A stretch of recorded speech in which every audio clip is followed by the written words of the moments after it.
What's up, guys? We got UFC Vegas 103 Kape vs Almabayev full card recap, and we're going to go ahead and jump right into it with the first bout of the night being Charles Johnson versus Ramazan Temirov. And I had Charles Johnson in this one. I thought that his height and reach advantage would give him the upper hand in this fight, but I was completely wrong. It was Ramazan Temirov getting the better of Charles Johnson. And it was kind of insane how he was getting the better of him.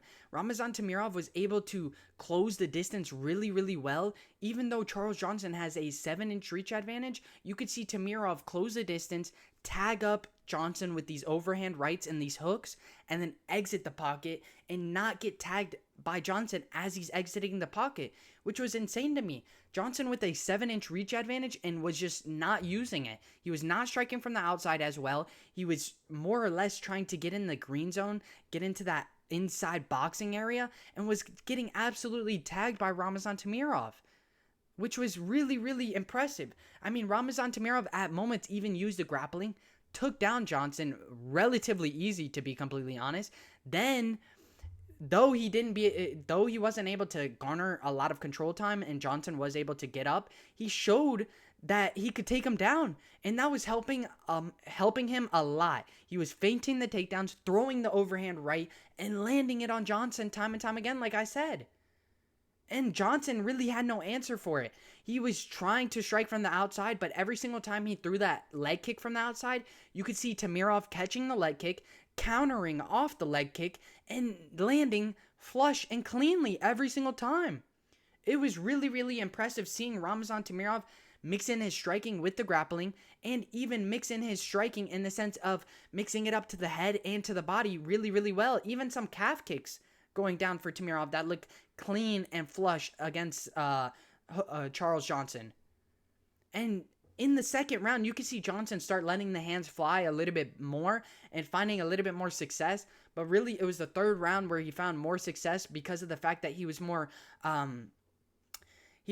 aggressive and in Temirov's face, and Temirov was kind of fading in that third round. You could see him, he was in flight mode. He was not fighting. He threw a couple shots here and there, but realistically, he was drained. He was tired. He let it all go the first two rounds, in which you could see him running, Charles Johnson chasing him down, trying to land and get the better of him, which he did in the third round, but it was way too late. Yes, he got the third round, but the first two rounds went to Ramazan Temirov. Ramazan Temirov showed that he was an excellent striker in the sense of closing the distance and landing the overhand rights and the uppercuts as well.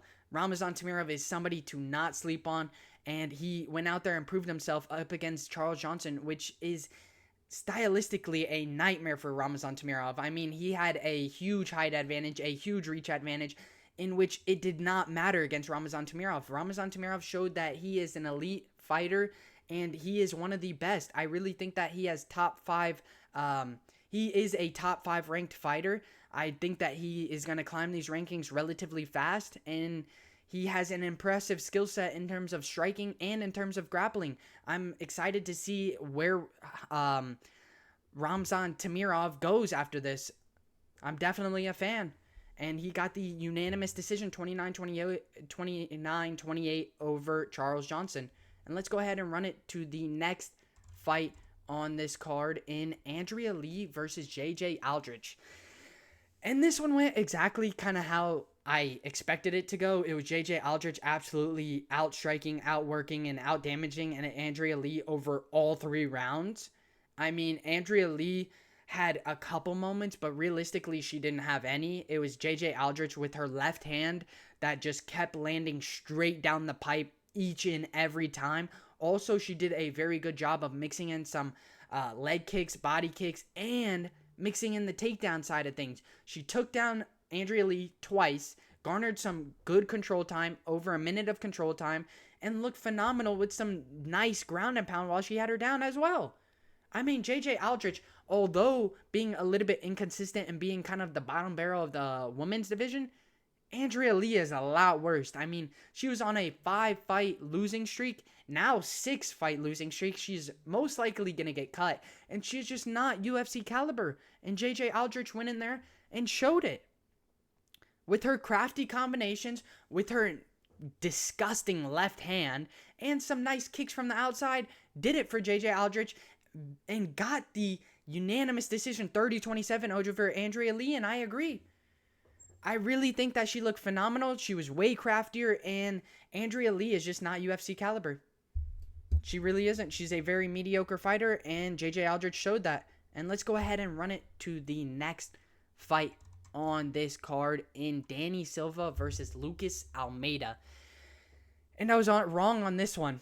I had Lucas Almeida. I thought that this was a 50-50 fight, which it realistically was a 50-50 fight. A very close tit-for-tat back-and-forth fight where Danny Silva just showed that he was the better striker, which I did not believe so. I thought Danny Silva kind of left his head on the center line a little bit too much, and Lucas Almeida was going to be able to land the straight left down the center. But no, I was completely wrong. Danny Silva had good head movement, was able to kind of be a little bit slick in the sense of maneuvering really, really well against Lucas Almeida, landing some nice hooks. That was really what was tagging up Almeida. Those hooks on the inside were absolutely devastating and brutal. Not only that, he mixed in some takedowns, wasn't able to really garner too much control time in the takedowns, but still landed them, still mixed in his shots to the head, to the body. Those calf kicks were going to work for Silva on Lucas Almeida, destroying the foundation of Almeida, kind of leading him to switch stances at times and leading him to getting clipped by hooks due to the fact of switching stances. I really liked Danny Silva. He looked phenomenal here. I thought that his striking wasn't the best, but he proved me wrong. He showed that he has some really good striking and didn't even really use the grappling side of things where I thought he had the complete advantage over Lucas Almeida. He showed me that he's a very well-rounded fighter, and I'm going to be looking forward to Danny Silva's next fight. I really think that he is a very promising prospect that went out, delivered, showed that he is good with his striking and good with his grappling in the sense of garnering a little bit of control time. Yes, only getting the one takedown, but still showed that he is a well-rounded fighter. I'm a big fan of Danny Silva. Something I also do want to mention is that the over 2.5 and the over 1.5 was a confident call for me, and we ended up hitting that, sitting at a plus 100 for the over 2.5 and a negative 215 for the over 1.5. Perfect calls here. I realistically thought this was a 50-50 fight, and it realistically was a 50-50 fight where Danny Silva showed that he was the better striker, overcame and outworked, outstruck, and outdamaged a Lucas Almeida. And let's go ahead and run it to the next fight in Ricardo Ramos versus Chepe Mariscal. And of course, I was on the Chepe Mariscal. He is a dog. He is an animal. And he went in there and showed that he was a lot better than Ricardo Ramos. Ramos he was an up-and-coming, highly touted prospect a while ago. But he progressively isn't getting better whatsoever. Honestly, if anything, he's progressively getting worse. He's trying to do these spinning back fists, spinning elbows, these highlight moves. But that's about all he's doing. He isn't focusing on the basics of striking, which is leading him to getting outstruck, outworked, and outdamaged, which he did clearly against Chepe. Chepe absolutely outdogged him this entire fight, outstruck him this entire fight, and just proved he's a lot better of a fighter. Ramos had maybe 1 to 2 moments in each round, meaning a nice spinning back fist that landed in the second round, a nice hook in the first round, and then a clean, body kick in the third. That's really all Ramos did in each and every single round. There really wasn't much that he did. He was getting outstruck. He was trying to do all these flashy moves, and realistically, none of them were landing. He caught him one time, but it's not like it landed completely flush and had Mariscal wobbled. No, he ate the spinning elbow, and kept walking forward, and kept pressuring, and kept just absolutely destroying Ramos. And that is why I had Chepe Mariscal. I mean, though Ramos was with a new camp in the sense of he was training with fighting nerds, that did not make a difference whatsoever. It was Chepe Mariscal walking him down, outstriking, outmaneuvering, and outdamaging a Ricardo Ramos, getting the 30-27 unanimous decision. And I agree. Ramos needs to work on his striking. I mean, all these flashy moves aren't going to win you a fight. And let's go ahead and run it to the next fight on this card, which I'm excited for. I mean, this was an absolute banger. and had everybody probably on the tips of their toes. I mean, Austen Lane versus Mario Pinto. First round, you could see Pinto being a little gun shy. He was not throwing as much as he needed to. He was honestly getting blitzed and countered by Austen Lane, which was impressive to see. I mean, Austen Lane is a decent fighter. He's not bad, but he's not great by any means. In which Austen Lane catches Mario Pinto early in the first with an uppercut and sits down Mario Pinto. But something that Austen Lane failed to do was follow it up. He made a low IQ move and was clinching up against the fence on Mario Pinto, allowing him to recover and allowing him to kind of gain back that consciousness after getting absolutely tagged by the uppercut. I don't know what Austen Lane was thinking right there. I really don't. He got an absolute brutal uppercut that landed, but then didn't follow it up. I don't understand. And then we go into the second round, and Mario Pinto starts letting the hands go. Thank God. He starts letting the hands go. He stops being gun shy, and he lands a left hook that kind of grazes Austen Lane, but really it was the right hand right to the temple of Austen Lane that sat him down and knocked him out cold. He was out completely cold on his back, and this was an impressive comeback knockout.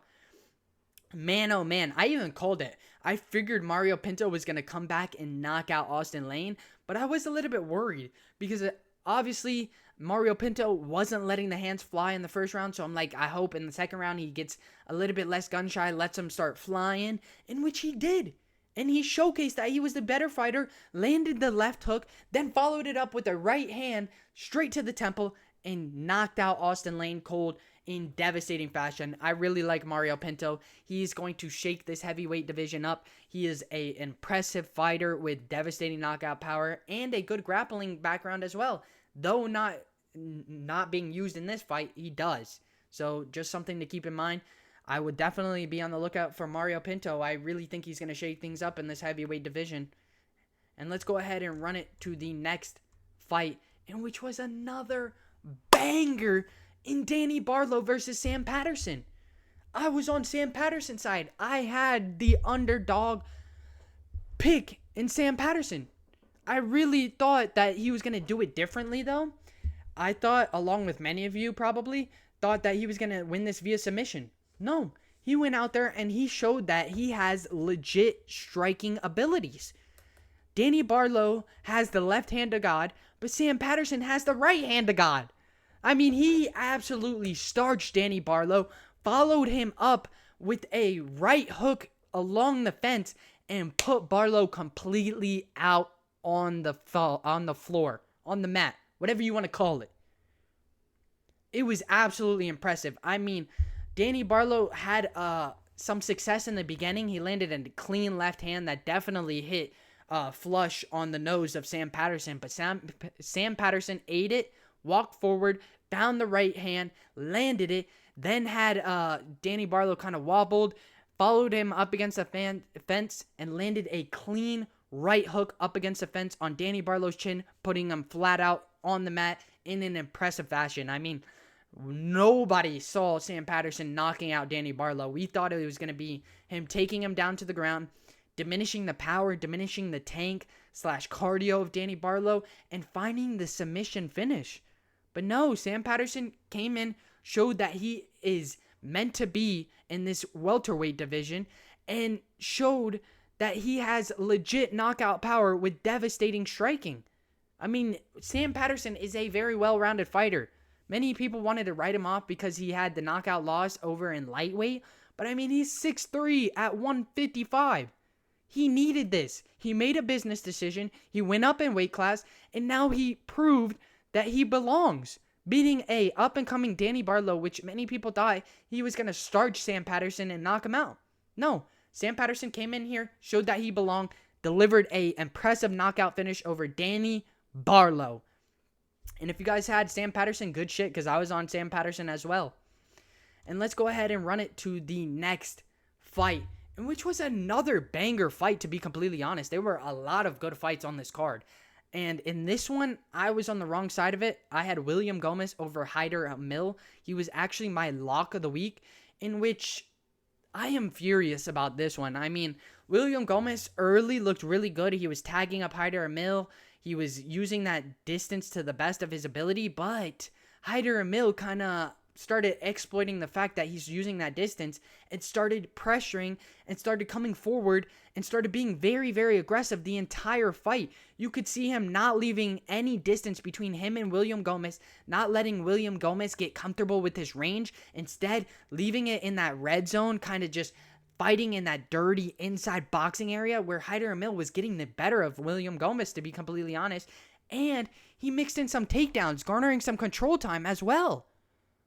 I mean, Hyder Amil, with his pressure, really, really helped him overcome William Gomis, to be completely honest. I thought William Gomis was going to be able to tag him, exit the pocket, kind of keep away, keep Hyder Amil at bay, and circle out. No, I was completely wrong. Hyder Amil had a great, great approach to this fight, keeping the pressure on William Gomis, not letting him create that space, maintain that distance, and keep Hyder Amil at bay. No, Hyder Amil learned, kept the pressure on him, started landing some nice uppercuts, some nice hooks on the inside, mixed in the grappling to kind of get William Gomis worried about the takedowns, and did so phenomenally. I really thought that he looked good.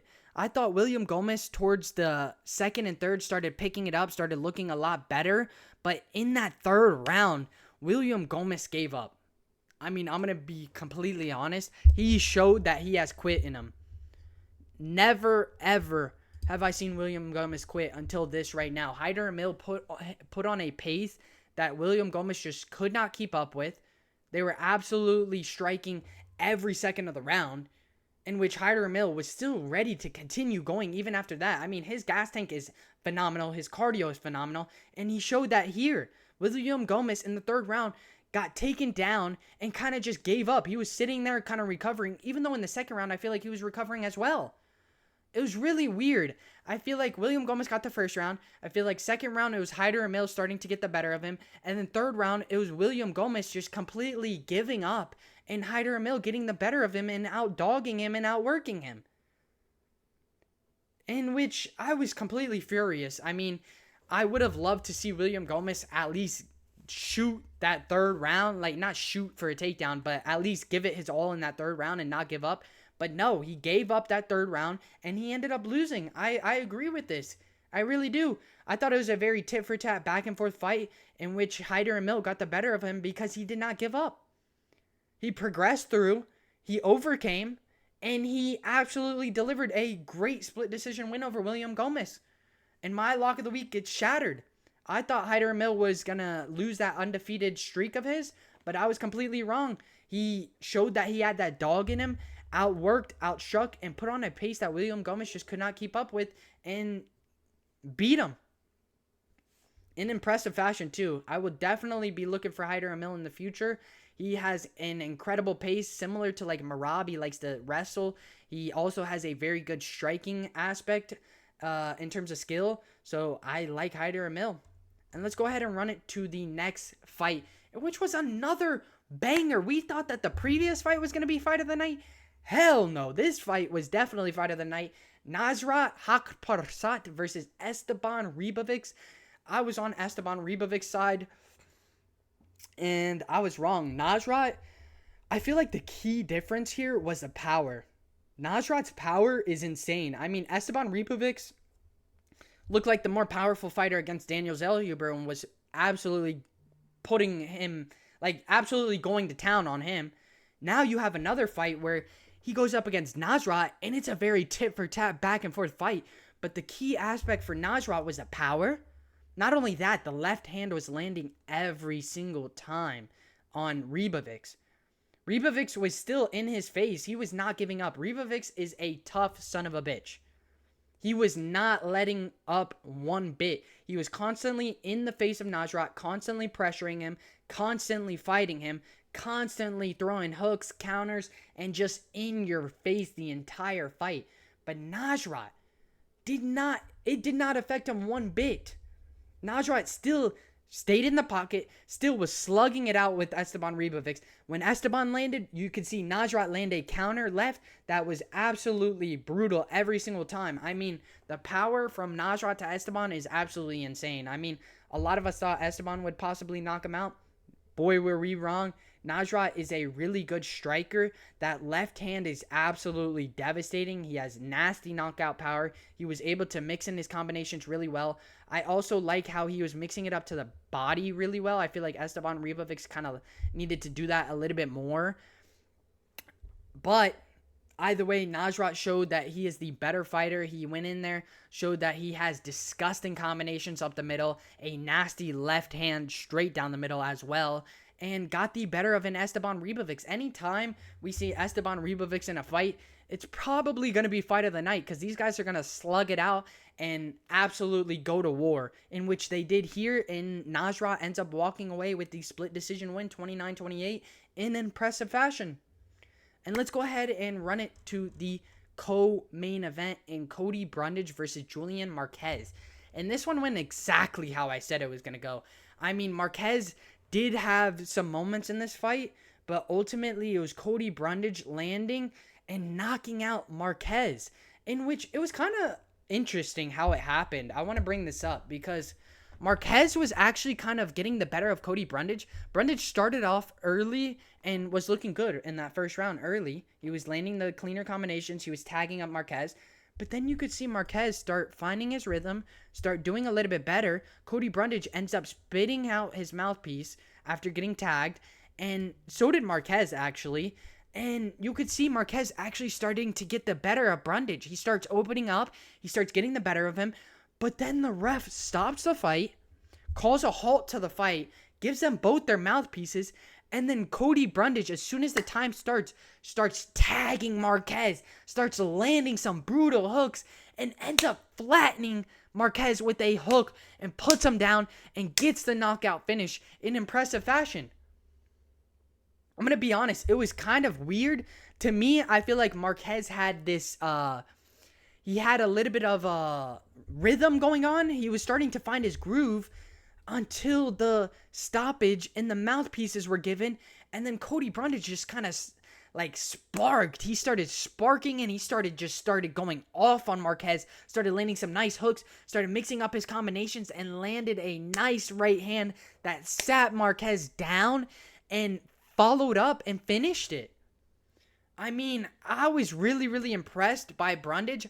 I thought Marquez was starting to find his rhythm until the ref stopped it, gave their mouthpieces back, in which Cody Brundage found a new spark and knocked out Marquez in brutal fashion. And it's exactly how I saw it happening. I knew Cody Brundage was going to get the first round knockout. I called him by knockout, sitting at a plus 250. So if you guys were on that, good shit. I knew Cody Brundage was a lot better than Marquez. I knew Marquez had taken a lot of damage and was chinny. And Cody Brundage showed that, showed out, and delivered the knockout finish over Julian Marquez. Let's go. And let's go ahead and run it to the main event. And if you guys haven't, make sure you guys like and subscribe.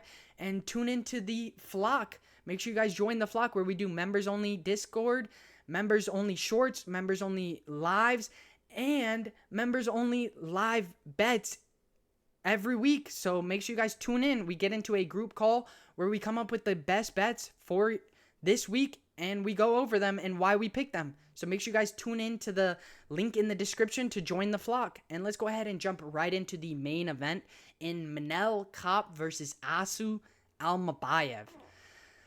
In this one, this finished how I thought it was going to finish, in the sense of a knockout or technical knockout. But man, oh man, was this controversial. I mean, Manel Kape, multiple times eye poked Austen Almabayev. Mid-throw, as Manel Kape's throwing, he opens his hand as he's throwing. And not only that, he goes and just swipes at the eye of Austen Almabayev. Not once, not twice, but 3 times did Manel Kape, as he's throwing, open up his hand as soon as it gets close to Austen Almabayev, which I find super weird. If you go back and look at some of Manel Kape's fights, he actually does that multiple times, where he'll open up his fist as soon as it gets close to the person's face, which is something that I feel like he needs to be checked on. He 100% needs to be checked on. I had Manel Kape winning this. Let's just get that straight. I was on Manel Kape's side, but he realistically needs to get checked with the sense of he throws in mid-throw. He opens up his hand, leading him to eye-poking his opponents, which is realistically bullshit. I mean, I feel like Asu Almabayev was going to lose either way, but how he lost was absolutely awful. And the fact that the ref not once called an eye poke is absolutely insane to me. Whoever that ref was absolutely awful. Not once, not twice, but 3 times an eye poke happened. And there wasn't even a hesitation or a pause in the break. And Asu Almabayev is sitting there complaining. He's like this. He's like timeout. He's trying to call a timeout himself. And there was no review. There was no call. There was nothing from the ref. I don't know what the hell was happening there.